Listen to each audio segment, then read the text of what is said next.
कृष्णाय वासुदेवाय हरये परमात्मने प्रणतक्लेशनाशाय गोविंदाय नमो नमः. अध्याय 24 क्रमशः. पण माझी प्राप्ती न होता त्रिगुणांनी बद्ध झालेले जीव संसारात कसे जन्मास येतात ते सांगतो. सत्व रज व तम हे 3 गुण ही काळाची सत्ता आहे. मी त्यांच्याच आधाराने उत्पत्ती स्थिती व लय करतो.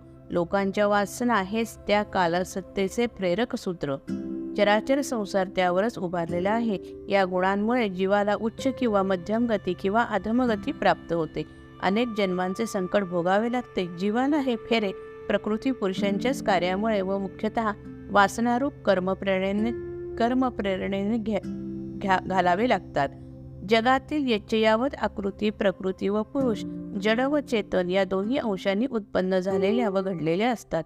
त्या सर्व आकृती स्वभावतःच नश्वर आहेत. पण जे तत्व त्या आकृतींच्या आधी असते, त्याच्या लयानंतर असते, तेच त्या आकृतींच्या आभासात्मक अस्तित्वातही असते. तेच ब्रह्मतत्व मुळात अविकारी अचल असते व त्याच्या आधारावरच नानात्वाचा आभास होतो. आपण एकच असलो तरी जागृती, स्वप्न व सुषुप्ती या अवस्थांमध्ये अनेकत्व पावतो. त्याचप्रमाणे एकमेव ब्रह्मत्वाला अनेकत्व प्राप्त होते. वस्त्रावरील आकृती, रंग वेगळे असतात. वस्त्राचा आकारही असतो, पण त्याचे मूळ सूतच असतं. तसंच हे नाना रूपांचे आकृतींचे जगत त्या एकाच ब्रह्मावर भासतं. पाण्यातच पाणी खेळू लागले की लाटांचा आकार दिसतो, तरी पाणी तेच असते. लाटा उठतात व विलीन होतात. परब्रह्मावर अशा प्रकारे जगाचा उद्भव झालेला दिसतो. ब्रह्म व माया यातील भिन्नता सुद्धा भ्रामकच आहे. जग निर्माण झालं हे खरं मानलं व त्याचे स्पष्टीकरण करण्याचे मनात आणलं म्हणून एक द्वैत त्रिगुण आदी सांख्यांची मांडणी केली. मुळात कार्य व कारण अभिन्न असूनही दिक् व काल यांच्या माध्यमातून पाहताना कारण वेगळे व कार्य वेगळं असं भाषेच्या सोयीने आपण पाहतो. ब्रह्म व माया, पुरुष व ब्रह्म, माया व प्रकृती या संज्ञा त्यांच्या कार्यविभागांची समजूत पटवण्यासाठीच आहेत. ब्रह्मातच माया अस्तित्वात असते. शूराचे शौर्य त्याच्याच ठिकाणी गुप्त असते. ते काळ व निमित्त यांनी प्रकट होते. तसेच ब्रह्म व माया यांचे ऐक्य मायेच्या ठिकाणी गुणक्षोभ झाला की वेगळे भासते. तो क्षोभ काळाच्या माध्यमातून सृष्टीकडे बघताना प्रत्ययास येतो. बीज हे वृक्षाचे कारण व वृक्ष हे बीजाचे कार्य म्हणावे तर बीजात वृक्ष गुप्त असतो. तो अंकुर, रोप आदी प्रमाणाने दिशा व्यापतो. बीजापेक्षा जास्त जागा व्यापतो व त्याच्या वाढीला विशिष्ट काळाची अपेक्षा असते. म्हणूनच वृक्षरूपी कार्य स्थलकालाच्या प्रमाणावर वेगळं भासतं. वृक्षावर फळे व बीजे तयार होतात व वृक्षाच्या वृक्षत्वात फळे व बीजे जमेस धरून आपणच हा वृक्ष असे म्हणतो. तद्वत कारण हेच कार्य व कार्य हेच कारण घडत असते. याच न्यायाने परब्रह्म पुरुष हा सृष्टीच्या आतही आहे, वेगळाही आहे. पाहण्याचा दृष्टिकोन स्थलकाल निरपेक्ष असेल तर ब्रह्म व माया एकच प्रत्ययास येईल. हा अवाढव्य संसार कशाने वाढला? त्याला उत्तर असं की विषयांच्या आसक्तीनेच तो वाढला. वृत्ती वासनेच्या अधीन होते व तीच संसार वाढविते. देहाभिमानानेच आत्मा जीवपणा धारण करतो व जन्ममरण भोगतो. ब्रह्मदेवाने उत्पन्न केलेला हा संसार, ही सृष्टी ब्रह्मदेवाचाही प्रलय होईपर्यंत चालूच राहतो. ब्रह्मदेवाचा प्रलय झाला तरी सृष्टीचा पूर्ण नाश होत नाही. मायेमध्ये सूक्ष्म वासना बीज असतेच. त्यातून पुढे नवीन कल्पाला प्रारंभ होतो. पावसाळ्यात गवत वाढते व ते शरद व हेमंतात वाळून जाते, पण पुन्हा पावसाळ्यात नवे गवत उगवते. तसेच हे सृष्टीच्या लयाचे व उत्पत्तीचे चक्र चाललेले असते. हा संसार सतत चालूच असतो, पण त्याचाही विलय होतो. परमेश्वराच्या ईक्षणाने म्हणजे सद्गुरूंच्या पूर्ण कृपादृष्टीनेच त्याचा नाश होतो.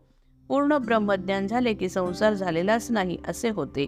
मी, तू व इतर सर्व भेद यांचे भान नाहीसे होते. सनातन ब्रह्मच एकमेव राहते. हा ज्ञानाने झालेला आत्यंतिक प्रलय आहे. हा समजणे व त्याचा अनुभव येणे फार दुर्लभ आहे. ब्रह्मांडाचा प्रलय झाला की पूर्ण ब्रह्मच कसे उरते ते ऐक.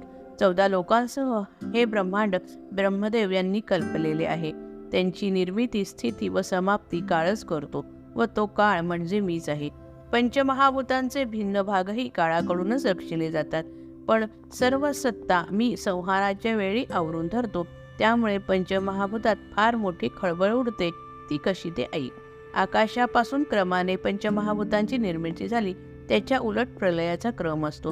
प्रथम दुष्काळ पडतो, अन्न मिळत नाही, प्राणी मरतात. मग सूर्यमंडळात 12 सूर्य तळपू लागतात. उष्णतेने पृथ्वी, पाषाण, पर्वत सर्व जळून जातात. पाताळे तापतात. शेषाचे मस्तकही भासते.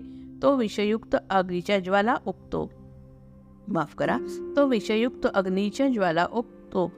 त्यामुळे पृथ्वीचे भस्म होते व तन्मात्र रूप जो गंध तेवढाच शिल्लक राहतो. मग शतवर्षेपर्यंत प्रलयकालीन मेघांचा पाऊस पडतो. सर्वत्र जल पसरते. पाण्याची पातळी एवढी वाढते की मेघ वरती वेगळे राहतच नाहीत. मग जलही तेजामध्ये विलीन होते. प्रलयाग्नीत जलाचे रसत्वही लय पावते. अग्नित्वाचे रूप मात्र शिल्लक राहते. एवढा प्रलयाग्नी संपून जातो. वायूत अग्नी लय पावतो. मग वायूच फक्त उरतो व तोही शून्य अशा आकाशात त्याच्या स्पर्शतत्वासह लयास जातो. मग आकाशही शब्द तन्मात्रेत लय पावते व फक्त शब्द मात्र राहतो. राजस गुणांपासून उत्पन्न झालेला इंद्रियांचा समुदाय आपापल्या गुणात लुप्त होतो व मन त्याच्या अधिष्ठात्या देवतेसह सत्वगुणात प्रवेश करते. आकाशाची शब्द तन्मात्रा तमोगुणात प्रवेश करते. अशा प्रकारे तामस, राजस व सात्विक अहंकाराचे कार्य त्याच्या मूळ कारणात लय पावतो.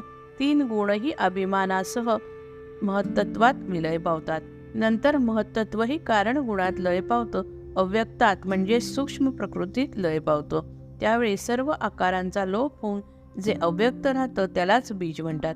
मग काळातच ते बीज लपून राहतं व काळच अव्यक्तातून ते बीज व्यक्तावस्थेत आणतो व नंतर ते सर्व स्वतःमध्ये सामावून घेतो.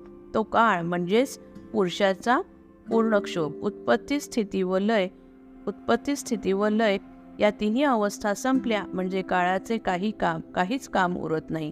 मग तो विश्वाला उत्पन्न करणाऱ्या महापुरुषात लीन होतो.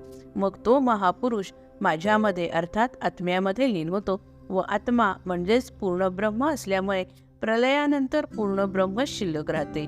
उद्धवा, उत्पत्ती स्थिती लय यापेक्षा अविनाशी असे ब्रह्म, प्रकृती व पुरुष, सृष्टीची उत्पत्ती व तिचा प्रलय हे सर्व मी तुला सांख्यशास्त्राप्रमाणे समजावून सांगितले.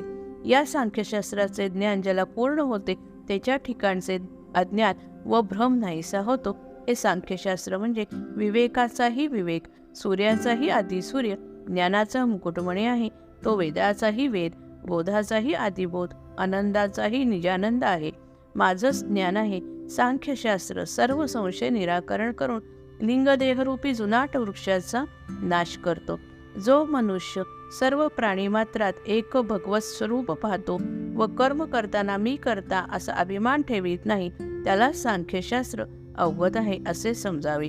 तू या परमहिताच्या मार्गाचं अनुसरण केलंस तर स्वतः मूळ ब्रह्मरूप होशील. अध्याय 24 समाप्त. जय जय रघुवीर समर्थ.